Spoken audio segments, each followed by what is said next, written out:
안녕하세요. 지난 4월 달에 욥기서를 통해서 이 세상에 말씀하시는 하나님이란 주제를 가지고 말씀을 드린 적이 있습니다. 기억을 하신가 모르겠습니다. 오늘은 지금 우리가 그 성경 공부를 하고 있는 교재인 그리스도인의 내면 생활이라는 주제를 가지고 오늘 욥기서를 통해서 교제를 나누겠습니다. 먼저 욥기 42장 말씀을 보겠습니다. 42장 1절로 6절까지 우리가 한 목소리로 읽겠습니다. 욥기 42장 1절로 6절까지입니다. 찾으셨죠?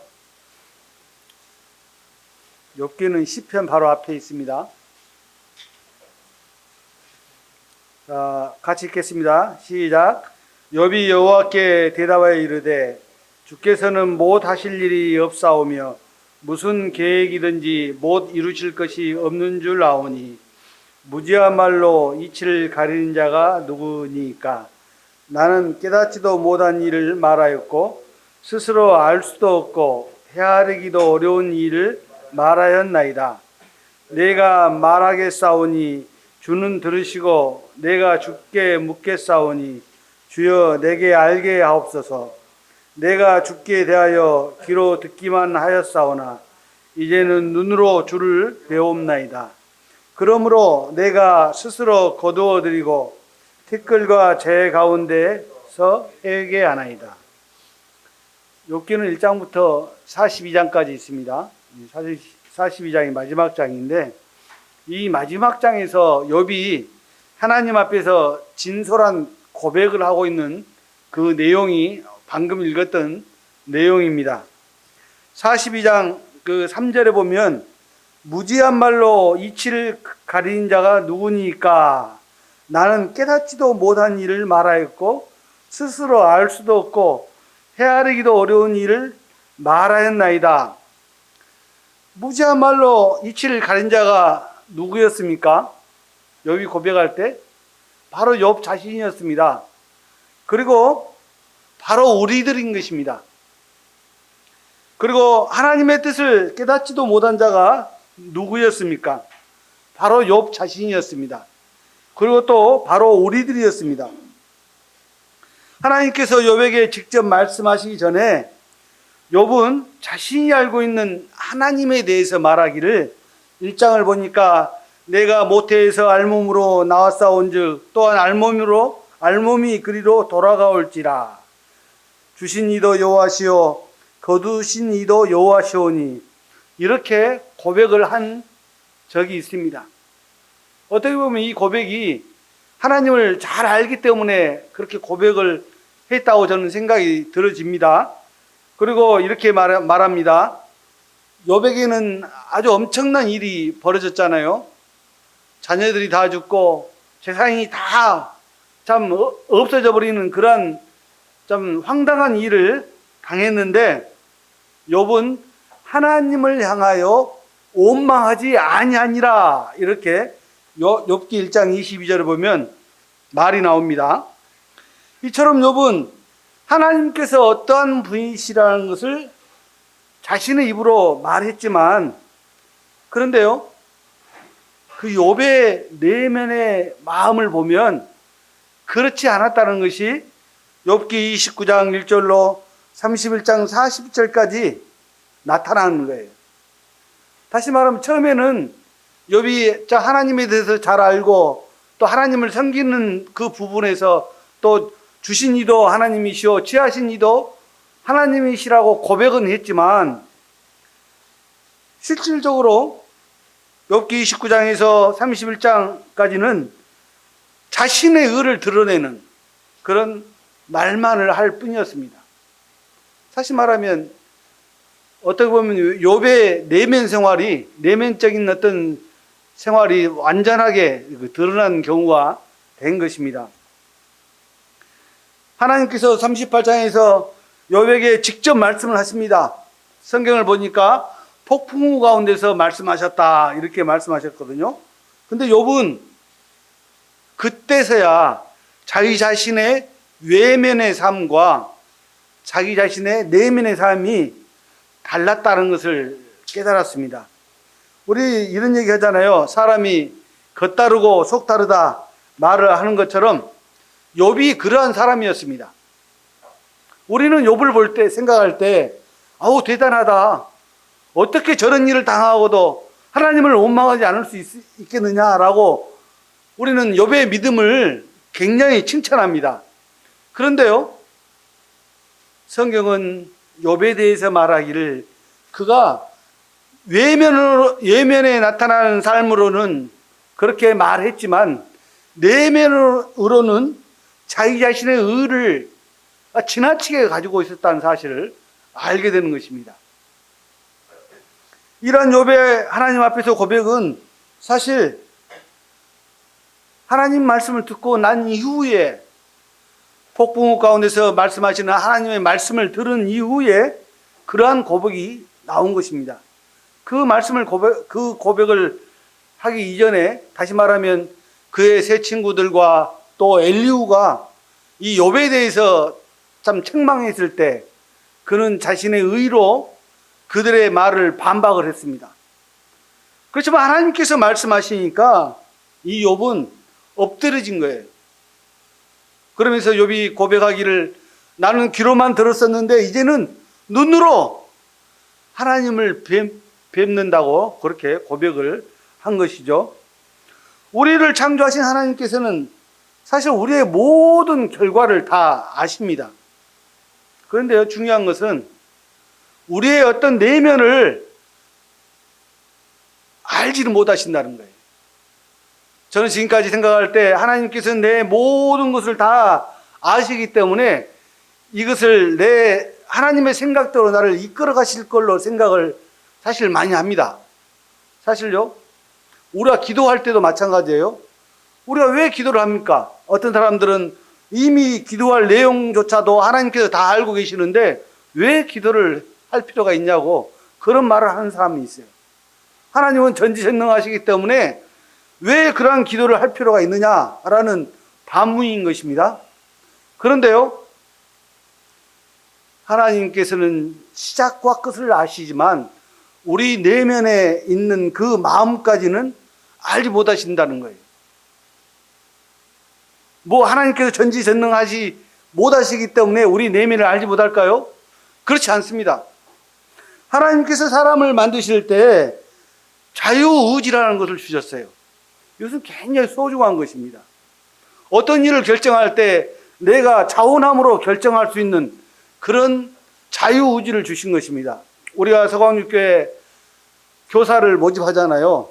그것도 자원함으로 하시라고 그렇게 광고를 했어요. 그 말은 무슨 말입니까?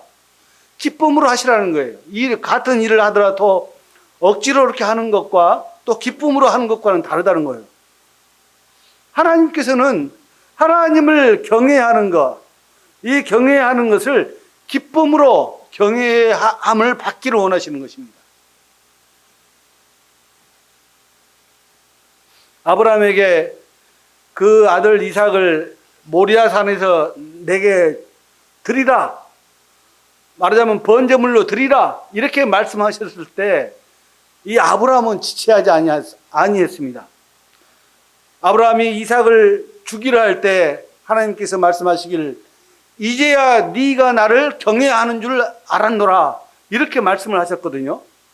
하나님께서 우리에게 원하시는 것은 겉으로 나타나는 어떠한 것을 원하시는 것이 아니라, 물론 이제 겉으로 나타나는 것도 하나님을 경외하는 어떤 행동이 나타나는 것이 합당한 것인데, 실제로 우리 내면에서 하나님께 영광을 돌리는 그러한 것이 나타나야 된다는 것입니다.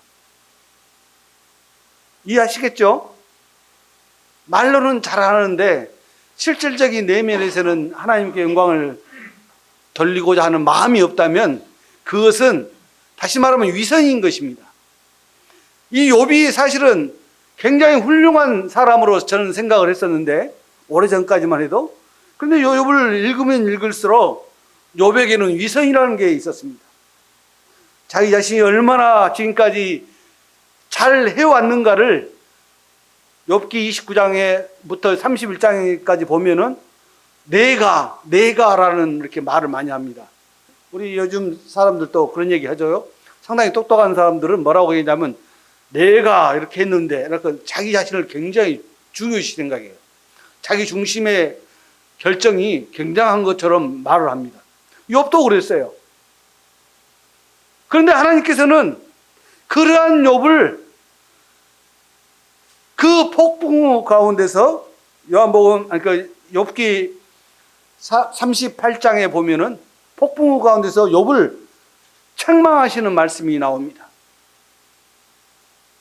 우리가 하나님 앞에서 앞에 설 때 우리가 어떠한 것을 하나님 앞에 변명할 수가 있겠습니까? 또 어떠한 것으로 우리가 하나님 앞에 나아갈 수가 있겠습니까? 다만 우리는 하나님 앞에 엎드릴 뿐입니다. 사실 경외한다는 말과 또 경배한다는 말은 비슷한데, 어떤 의미로 행동으로, 경외함의 행동으로 나타나는 것이 경배한다는 뜻인데, 이 경배한다는 의미는 제가 언젠가도 말씀드렸지만 완전히 땅에 엎드려지는 것을 말하는 것입니다. 내 자신이 아무것도 할 수 없다는 것을 하나님 앞에 보여드리는 것이 경배한다는 것입니다. 또 그렇게 경배하는 자세가 경외함의 자세인 것입니다. 하나님께서는요, 그렇게 경배하는 자에게, 그렇게 하나님을 경외하는 자를 무관심할 이유가 없는 것입니다. 오늘 욥기를 보니까요, 하나님께서는 그렇게 하나님을 경외하는 자에게 관심이 있으시더라고요. 어떻게 보면 처음에는 욥이라는 사람이 얼마나 하나님을 경외하는지를 하나님은 감동했어요.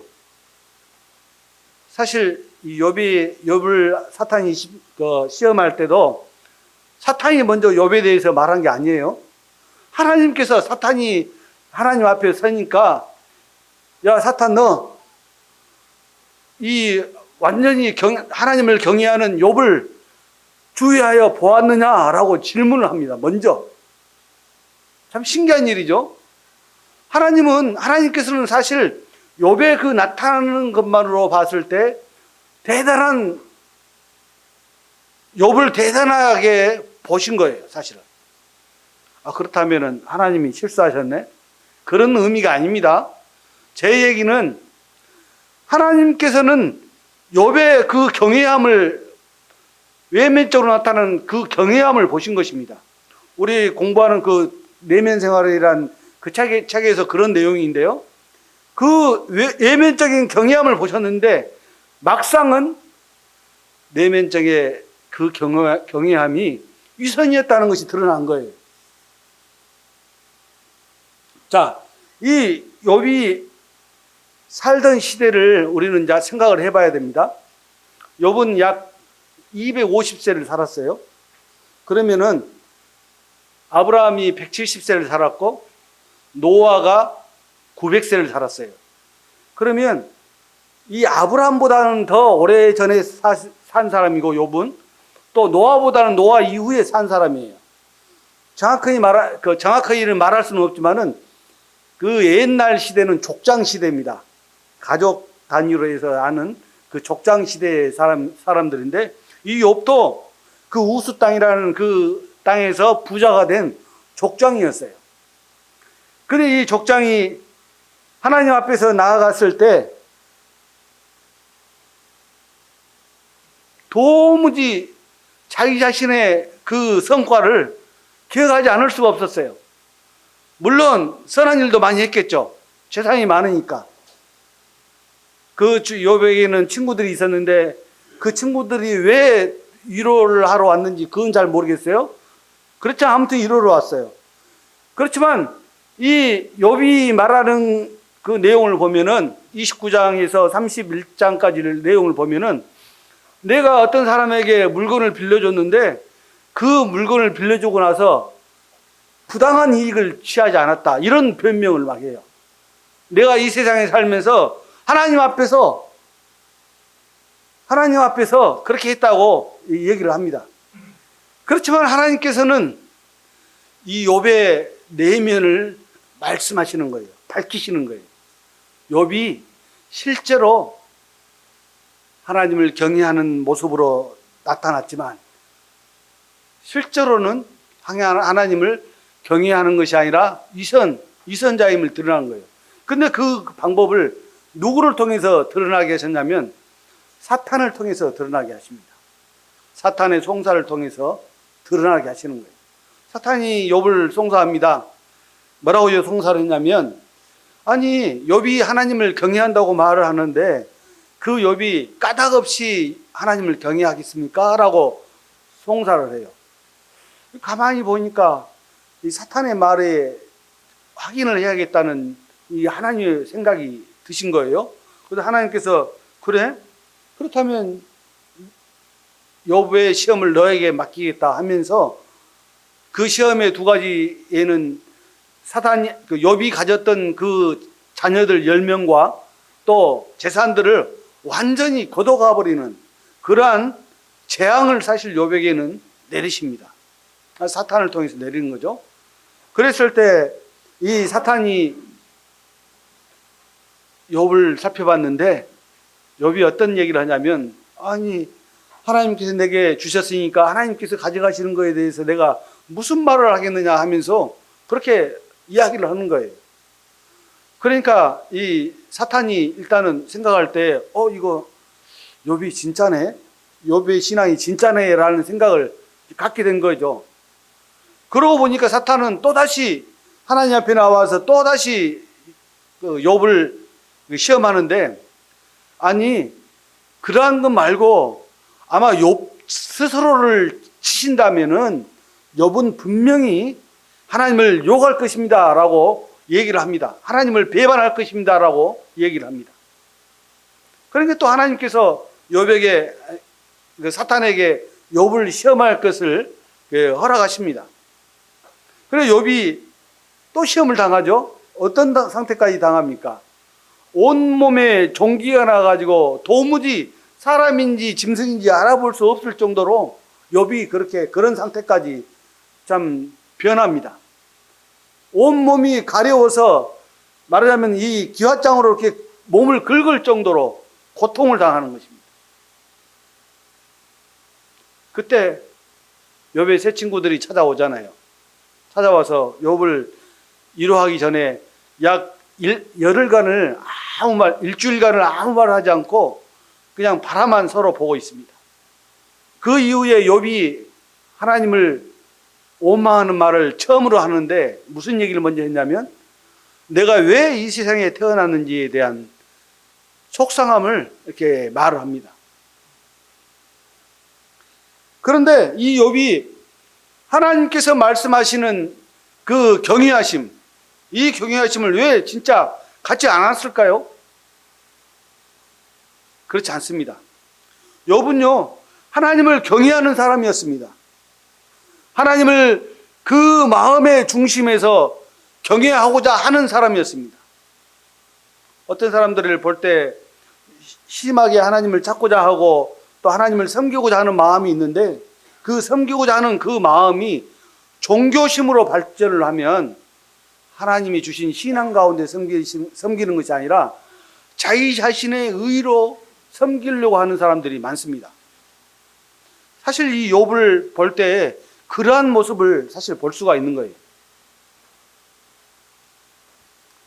이 하나님께서 이 욥에게 원하시는 것은 그 내면에서 하나님을 경외하는 것을 원하시는데, 이 하나님은 욥은 그 사실을 알 수가 없었습니다.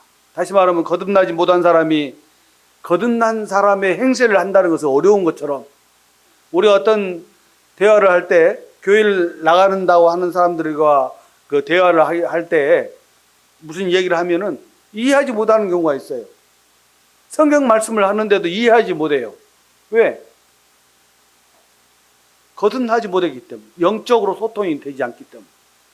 이 욥의 상태가 그런 상태에 있었습니다.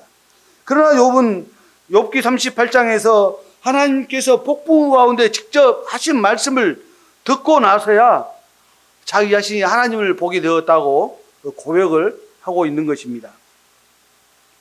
사실 가만히 제가 이번에 말씀을 준비하면서 생각해 보니까 이 욥의 시대가 하나님을 알지 못하던 시대, 다시 말하면 또 성경이 없었던 시대에 구원의 역사를 베푸시는 하나님의 어떤 경륜을 보여주신다고 저는 생각이 들었어요. 다시 말하면 이 욥이 하나님을 엄청나게 잘 섬겼어요. 쉽게 말하면 그 표현은 뭐냐면 1장에서 보면은 자기 자녀들이 어떤 잔치를 하고 돌아왔을 때 혹시라도 자기 자녀들이 하나님을 대적하는 죄를 짓지 않았냐 싶어서 짐승들을 잡아서 번제를 드리고 죄 용서함을 받을 정도로 엄청나게 하나님 앞에서는 경외함을 보인 것입니다.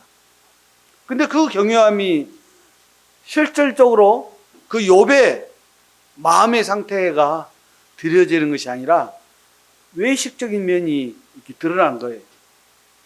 사실 우리도 하나님 생길 때 겉으로는 그냥 예, 좋습니다라고 이렇게 말을 하지만 내면에서는 사실 그렇지 않을 때가 사람을 대할 때 그런 행동을 할 때가 있잖아요. 그런 것은 옳지 않는 것입니다. 그래서 우리가 그리스도인으로서 삶을 살아갈 때 이중적인 삶은 사실 하나님께서 원하지 않는 삶이에요.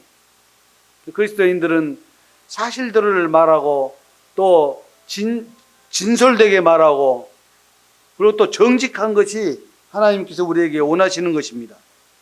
그래서 다시 말을 욥기로 돌아오면 이 욥기가 성경이 기록되지 않았을 때 사람을 구원하시는 하나님의 역사를 기록한 것이 아닌가 하는 생각을 했습니다. 욥기를 통해서 우리는 하나님께서 하나님을 알지 못하던 시대에 또 성경이 기록되지 않은 시대에 사람들을 어떻게 구원하시는가를 말씀하시는 그런 내용이 아닌가 하는 생각이 저는 들었어요. 그래서 그러한 것을 노아 이후 시대의 사람들이 어떻게 해서 하나님으로부터 택함을 받았는지를 추정해 볼 수 있는 그런 사건이 있을 수도 있다 하는 생각이 들었습니다. 그래서 하나님께서 인간들을 선택해서 살릴 수 있는 판단은 사람들의 외면을 보시고 판단하시는 것이 아니라 사람들의 각각의 내면까지 살펴보심으로 판단하시고 결정하신다는 것을 우리는 알 수가 있는 것입니다. 하나님께서는 사람들이 양심을 통해서 하나님이 계시다는 것을 알고 있고 온 우주 만물을 통해서 하나님이 계신다는 것을 알고 있기 때문에 하나님께서는 사람들의 내면을 들여다보시고 그를 구원하시지 않는가 하는 생각이 든 것입니다. 저는 그러한 분별이 저한테는 들었던 것입니다. 그래서 하나님께서는 우리가 신앙을 가지고 있는 자들인지 아니면 종교를 가지고 있는 자들인지 판단하시는 것입니다. 어떻게 보면 하나님께서는 욥을 사탄에게 자랑하실 정도로 참 대단하게 여기셨죠. 하나님의 마음이 욥을 자랑하신 거예요, 사실 실질적으로. 그런데 사탄은 욥이 그렇지 않다는 것을 공격했습니다. 하나님께 공격을 했습니다. 욥이 설마 스스로 하나님을 섬기는 것이겠느냐 하면서 공격을 하는 것이죠. 그렇지만은 욥기 42장에서 그러므로 내가 스스로 거두어 드리고 티끌과 재 가운데서 회개하나이다 라고 회개함으로 욥의 진정한 회개가 있은 이후에 욥의 마음이 달라지는 것을 볼 수가 있거든요. 그는 그 이후의 삶이 달라졌습니다. 어떻게 달라졌습니까? 욥에게는 많은 복이 사실 임했어요. 재산도 그 갑절이나 하나님께서 주셨습니다. 또 자녀들도 다시 주셨습니다. 욥이 하나님께서 회개한 이후에 받은 복이라는 것은 우리가 측량할 수 없는 것입니다.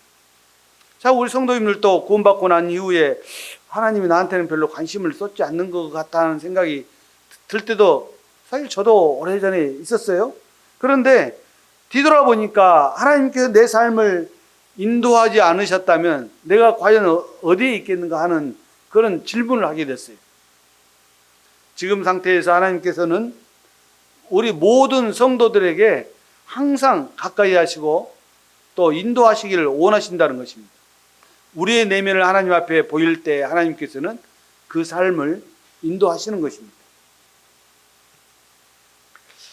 사실 이 욥기 1장을 보면 욥은 온전하고 정직하여 하나님을 경외하고 또 악에서 떠난 자라고 하나님은 욥을 소개했습니다.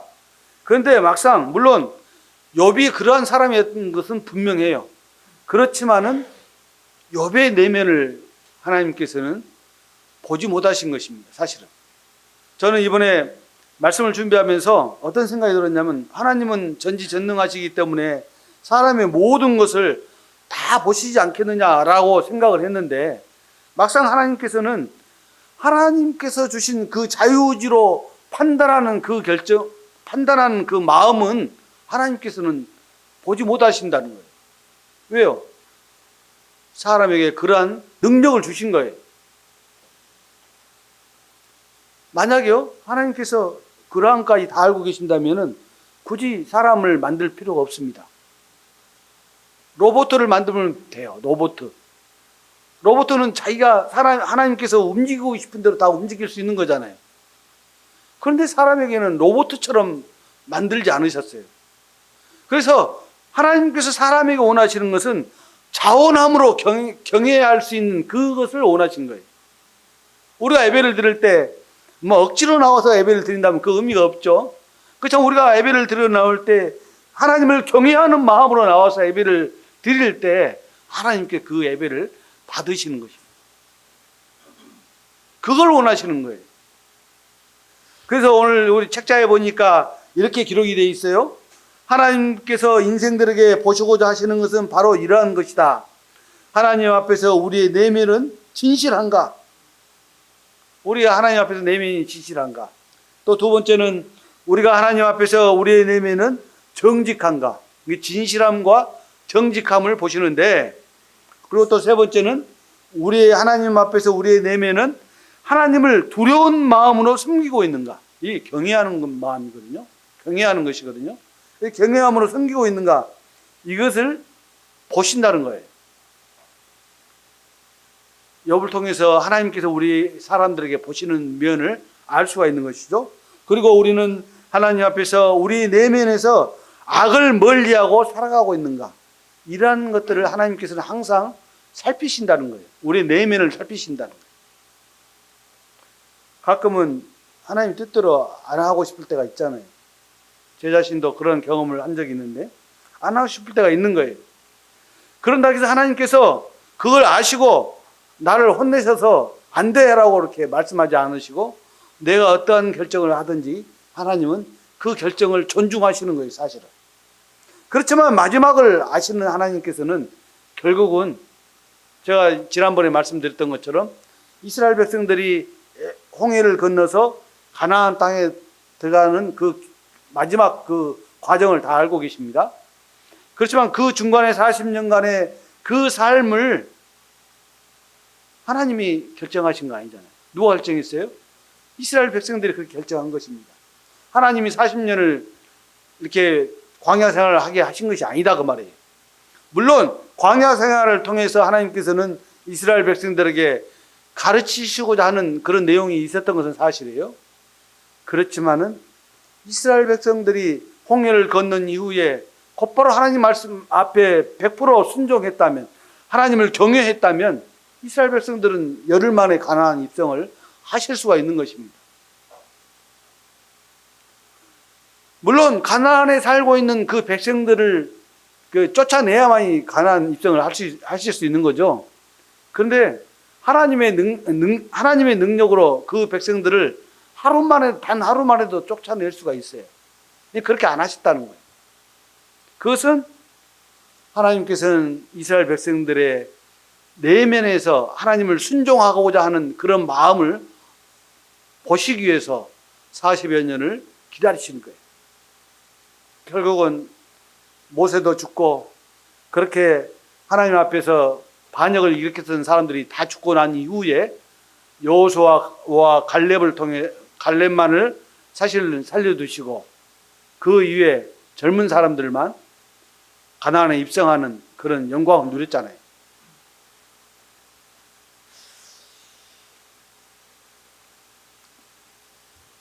욥기 1장 8절을 보니까 이제 다시 이렇게 욥기로 돌아왔는데요.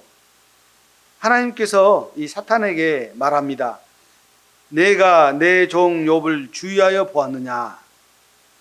그와 같이 온전하고 정직하여 하나님을 경외하며 악에서 떠난 자는 세상에 없느니라. 이 다른 성경을 보니까 이렇게 기록을 했어요. 그처럼 진실하고 정직하여 나를 두려운 마음으로 숨기고 악을 멀리하는 사람은 세상에 없다. 이렇게 자랑을 사실 하신 거예요. 사실 그 말대로 욥기 1장 5절에서 보면은 참 엄청난 그런 삶의 태도를 하나님 앞에서 보였어요. 하나님을 경외하는 태도를. 남들이 보면은 깜빡 속죠. 사실 이 세상에서도요, 하나님을 잘 믿는 것처럼 말하는 종교인들한테 우리는 깜빡 속습니다. 당신 구원 받으셨네요? 라고 말할 수가 있는 거예요. 근데 진짜로 그 사실에서 하나님을 거듭나는 체험을 한 경우가 있는가라는 것을 살펴볼 때 그렇지 않을 수도 있다는 거예요. 우리는 그것을 굉장히 주의해야 되는 것입니다. 사실은 지금은 편해요. 왜요? 하나님 말씀이 우리한테 주어져 있기 때문에 하나님 말씀으로 확인하기 때문에 쉽습니다. 예전 사람들은 그렇지 않았어요. 성경이 완성되기 전에는요, 참 그러한 것이 없었어요, 사실은. 그래서 우리가 이 성경을 가지고 있는 이 세대에서 태어난 것이 진짜 복을 받은 사람들인 것입니다. 이 성경이 우리한테 있다는 것은. 제가 예전에 말씀드렸죠. 그래서 항상 감사해야 돼요. 그렇다면 우리는 매일 사실 이 성경 말씀을 대해야 되는 것이 맞는 정답인 것입니다.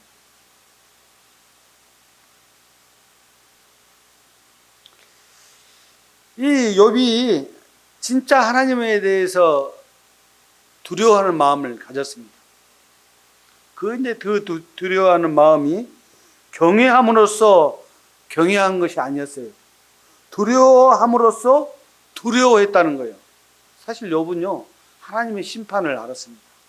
하나님의 심판을 두려워했습니다.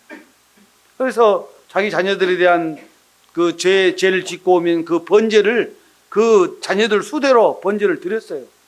하나님이 보실 때는 더 이상 완벽할 수가 없을 정도로 그 욥을 보셨습니다. 그런데 그 욥의 내면을 하나님께서는 보시지 못한 거예요.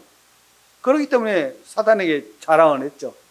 그렇지만 사탄은요, 욥을 송사를 할 때 설마 자운함으로 했겠습니까? 라는 그런 송사를 합니다.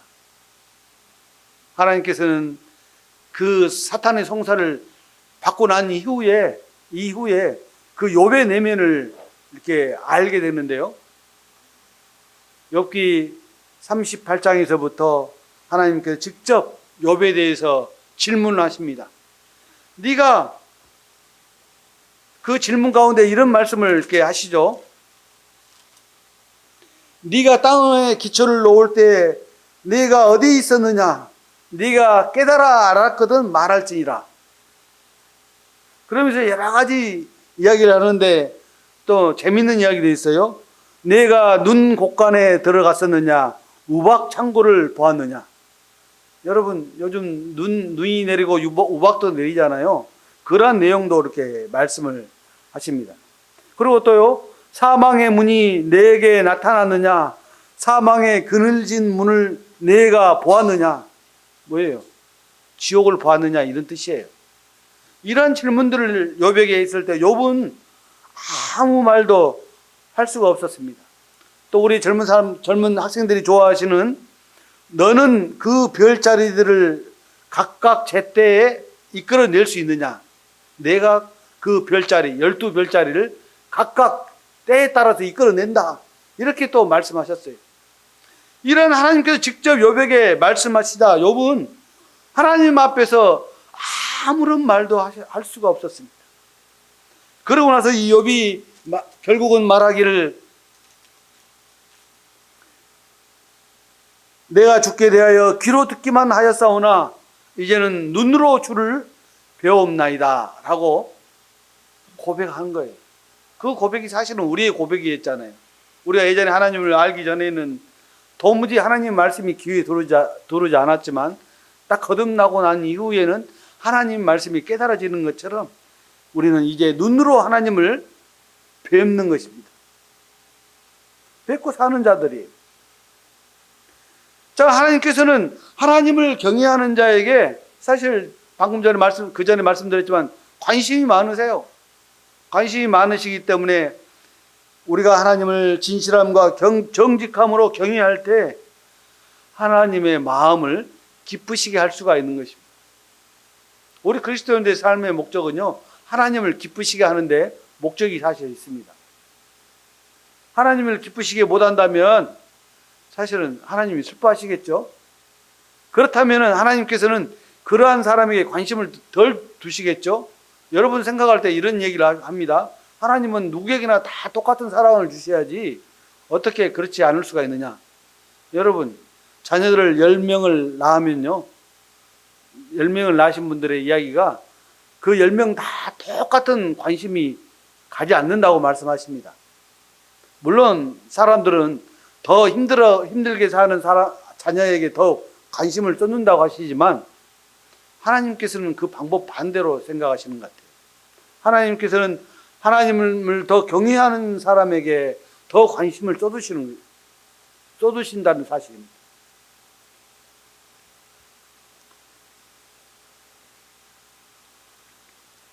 올해 이 욥을 이렇게 볼 때 하나님께서는 굉장한 관심을 쏟으셨죠.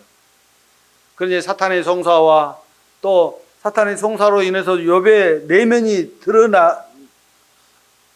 때 사실 하나님은 실망하셨어요. 그렇기 때문에 38장에서부터 하나님께서 직접 나타나셔서 욥에게 말씀하시는 것입니다.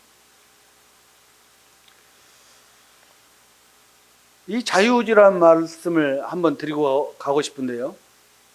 하나님께서 사람을 만드실 때 그 자유의지라는 굉장히 소중한 것을 우리에게 주셨어요. 그런데 이 자유의지로 우리는 하나님을 섬길 수도 있고 또 하나님을 반역할 수도 있는 것입니다. 그렇지만 하나님의 본 뜻은 우리가 하나님을 경외함으로 섬기기를 원하시는 거예요, 사실은. 그런데 우리는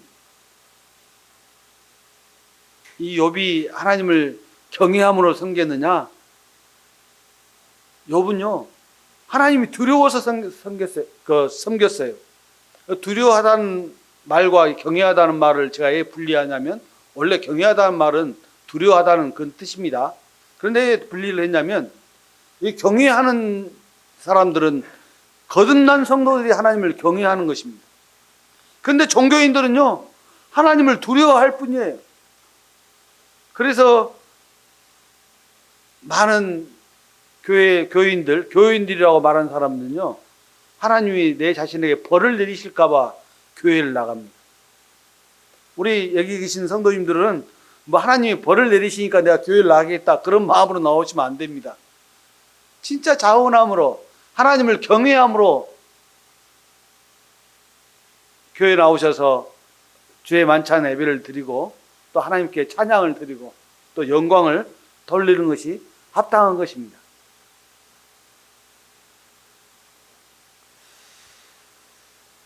사실 하나님께서 우리가 진실함과 또 정직함으로 하나님 앞에 매일 나아가면 하나님은 기뻐하십니다. 기뻐하신다면 어떻게 하시겠어요? 그 성도의 삶을 더 합당한 길로 인도하시리라 저는 확신합니다. 그것은 사실 내 자신이 그 체험에서 알 수 있는 거예요. 사실은 그러한 체험이 없으시다면 우리 성도님들도 인생을 살아가면서 그런 체험을 한번 하시기를 바랍니다. 뭐 억지로 어떤 사건을 만들어서 체험하시라는 얘기는 아니고, 하나님을 경외할 때 하나님께서 이 하나님 말씀을 통해서 우리에게 인도하시고 계신다는 그 사실을 체험하게 하시는 거예요. 아, 오늘 하루에 이 말씀으로 내 삶을 인도하시는구나 하는 것을 체험하시게 된다는 것이에요.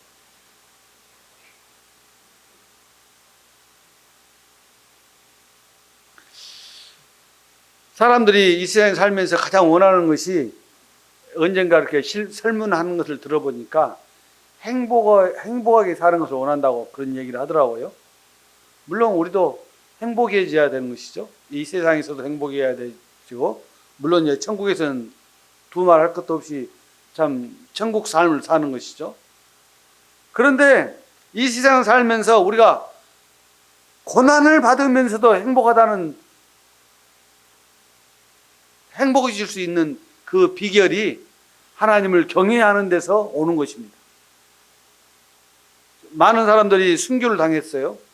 그 순교를 당한 사람들이 그냥 하나님을 원망하면서 순교를 했느냐, 이런 것입니다. 이 순교에 대해서 사도행전에 보면 스데반이 그 고백한 내용을 들어보면 그 순교 가운데서도 스데반은 하늘에 서 계신 하나님 보좌 옆에 서 계신 예수님을 보고 있다고 말을 했잖아요. 그건 행복한 순교예요. 그러니까 저도 순교해야 되냐고요? 하나님께서는 모든 사람에게 다 순교를 허락하시는 것은 아닙니다. 그렇지만은 하나님께서는 하나님의 영광을 위해서 순교를 해야 될 때가 온다면 그렇게 해야 하시는 것입니다. 그 때가 사실은 지난 것 같아요. 우리는 그래서 우리 성도들은요, 진짜 기분 좋은 때에 살고 있어요. 왜? 곧 종말이 와 있고, 또 주님께서 곧 우리를 데리러 가신다는 휴거가 곧 일어날 것이라는 그런 기대감에 우리는 살고 있잖아요. 매일매일 하나님께서 나팔을 보시면 우리가 들림을 받는다고 성경은 기록하고 있습니다. 그 나팔이 어떤 나팔인지 저는 궁금해요.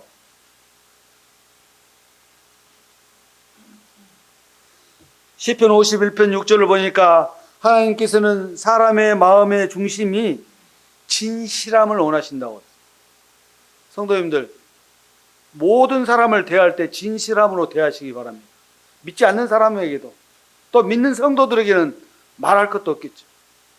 그리고 잠언 16장 2절에는 하나님께서는 사람의 심령을 감찰하신다고 말합니다. 다시 말하면 이 두 가지 말씀을 살펴보면 사람이 아무리 외면 생활에서 하나님 보시기에 하나님을 두려워하는 모습으로 살았다 할지라도 그 내면에서 진실함과 정직함과 하나님을 경외하는 그러한 마음이 없다면 의미가 없는 거예요, 사실. 그렇게 말씀하시는 거예요. 우리가 유선자라고 말하죠. 이중 성격을 쓴다고 말하잖아요. 옳지 않은 거예요. 그렇게 해서는 안 된다는 것이죠. 사실 이 사탄 마귀가 욥에게 시험을 시작하자 욥은 당황했습니다. 그래서 우리 그 내면의 생활 그 소 주제가 뭐라고 나오냐면 당황한 족장의 위기 이렇게 나오거든요. 이 욥이 당황을 했어요. 그렇지만은 이 욥은 하나님을 원망하지 않았단 말이에요, 처음에는. 그렇지만 결국은 원망했어요.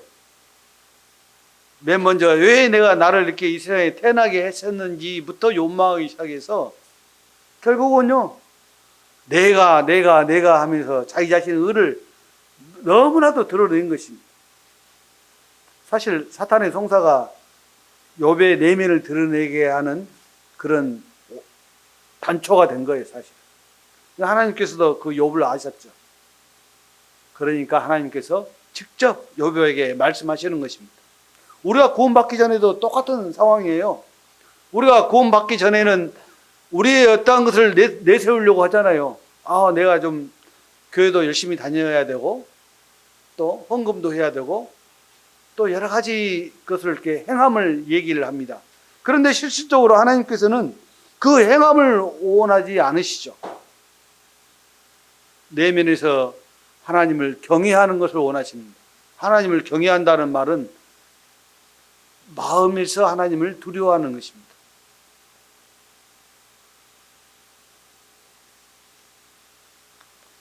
하나님을 경외하지 못할 때, 그 마음에서 경외하지 못할 때 하나님은 그 내면을 하나님은 이제 아시는 것이죠.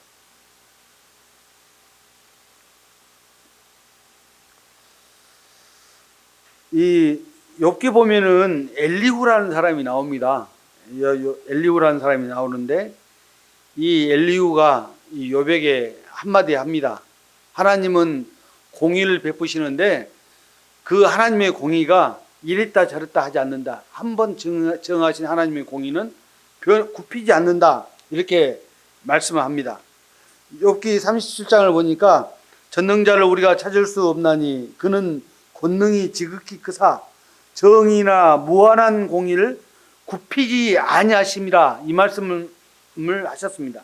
이 말은 하나님께서 정하신 하나님의 공의는 바꿀 수도 없다는 거예요. 하나님이 이미 정하셨기 때문에. 그래서 하나님께서 말씀하시죠. 하나님은 시건하지 하시는 분이 아니시다. 한번 말씀을 뱉고 나서 그것을 거둬들이시는 분이 아니시다는 거예요. 그러한 하나님을 우리는 믿고 하나님의 자녀가 된 것입니다. 왜요? 이 하나님의 말씀이 근거가 있기 때문에. 영접하는 자, 곧 그 이름을 믿는 자들에게는 하나님의 자녀가 된 권세를 주셨다는 이 말씀에 우리는 구원의 확신을 할 수가 있는 것입니다. 어떤 사람은 성경을 전체를 다 알아야만 구원받는 거 아니냐 그런 우문을 하는 사람도 있는데 그렇지 않아요. 하나님께서는 하나님이 세상을 이처럼 사랑하사 독생자를 주셨으니 이는 그를 믿는 자마다 멸망하지 않고 영생을 얻게 하려 하십니다라는 이 말씀만 붙든 사람도 구원을 받는 것입니다. 내면에서 사람의 내면에서 그것을 인정하고 받아들일 때 다시 말하면 그 말씀을 깨달아 믿을 때 하나님은 우리를 구원해 주시는 것입니다. 외면이 중요한 게 아니죠. 하나님께서는 외면을 보시는 게 아니라 사실 사람의 중심을 보신다고 하셨기 때문에 우리의 마음의 중심은 항상 하나님을 향해 있어야 되는 것입니다. 우리가 내면 생활의 그 공과책에 있는 글을 제가 소개를 해드리겠습니다. 욥에 대해서 기록을 했는데요. 이렇게 기록했어요.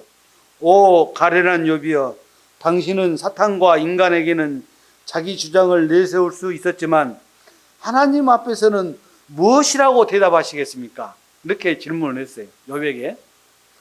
또 하나님께서 친히 당신에게 나타나셨는데 욥이여, 당신 입에서 무슨 말을 할 수 있겠습니까? 사실 사람들은 하나님 앞에서 아무런 말도 할 수 없는 거예요. 입이 10개에도 할 말이 없다는 그런 상황밖에 우리는 당할 수가 없는 거예요. 하나님은요, 우리의 생각과는 사실 우리 생각으로 하실 수 있는 분이 아니세요. 우리가 하나님의 속성에 대해서 여러 가지 배웠지만 하나님은 전지전능하시고 광대하시고 무소부재하시고 또 영원하시고 또 편재하시고 여러 곳에 다 계신다는 말씀이시잖아요. 그런 하나님을 우리는 우리의 머리로는, 이 작은 머리로 이해할 수가 없는 것입니다. 우리가 겨우 알 수 있는 것은 우리가 하나님 나라에 갔을 때 그 사실을 조금 알 수 있는 거예요. 우리는 그러한 분을 우리가 뭐라고 부릅니까? 아버지라고 부르고 있다는 이 사실에 저는 너무나도 감동이 되는 거예요.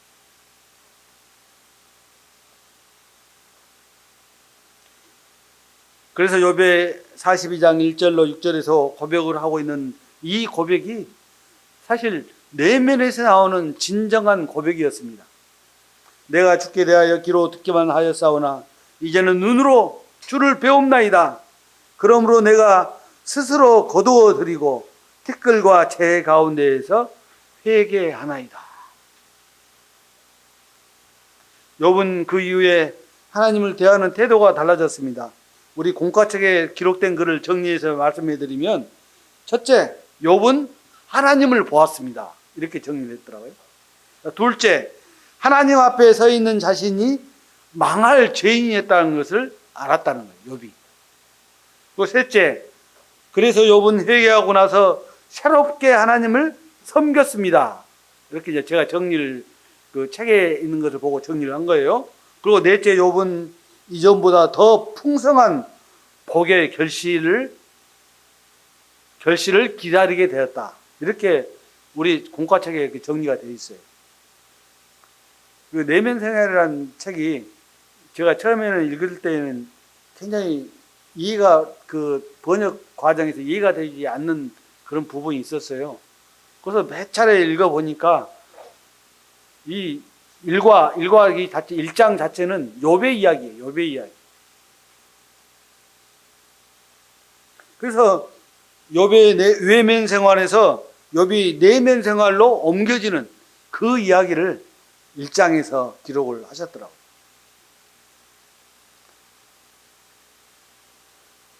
그래서 저는 이번에 욥기를 보면서 하나님을 보지 못하던 시대, 우리가 복음을 듣지 못한 시대도 질문도 하잖아요.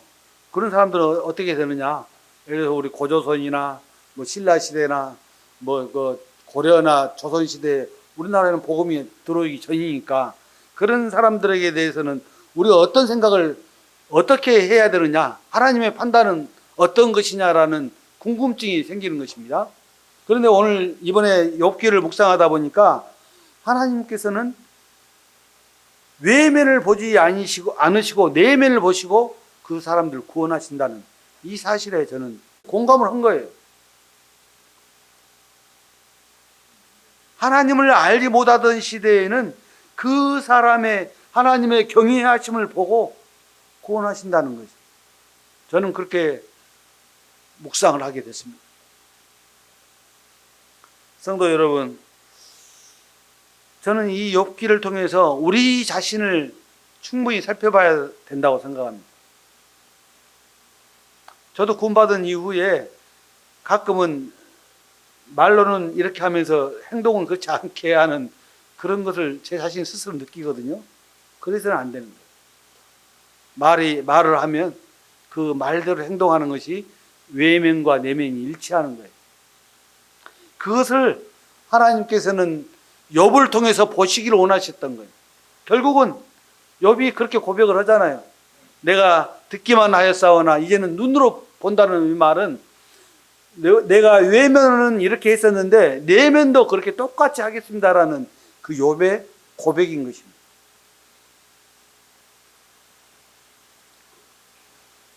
우리의 내면 생활에서 진실함이 있어야 되고 또 정직함이 있어야 됩니다. 그리고 가장 중요한 것은 마음에서 하나님을 경외하는 마음이 있어야만이 하나님께서 우리를 사실 축복하실 것입니다. 이것이 하나님의 말씀이에요. 기도하겠습니다. 아버지 하나님, 오늘 이 시간 욥을 통해서 하나님 말씀을 살폈습니다.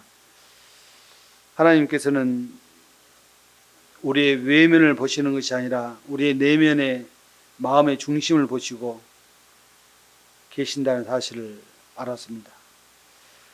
아버지 하나님, 저희들이 전에는 저들의 겉모습만으로도 판단하고 또 저희 자신이 하나님 앞에서 좀 겉모습을 내보이려고 했지만 하나님께서는 그 겉모습을 보시고 판단하시는 것이 아니라 저희들의 내면의 마음의 중심을 보시고 판단한다는 사실에 아버지 하나님, 진실로 저희들의 마음이 하나님을 경외하는 마음을 가질 수 있도록 또 그 경외함으로 하나님 앞에 나아갈 수 있도록 저희들을 도와주시기를 간절히 원합니다.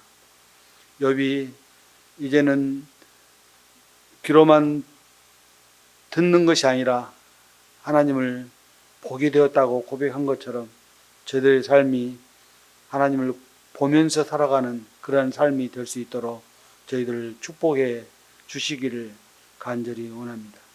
주신 말씀을 기억할 때 감사를 드리옵고 우리 주님 예수 그리스도의 존귀하신 이름으로 감사하며 기도드리옵나이다. 아멘. 감사합니다. 수고하셨습니다.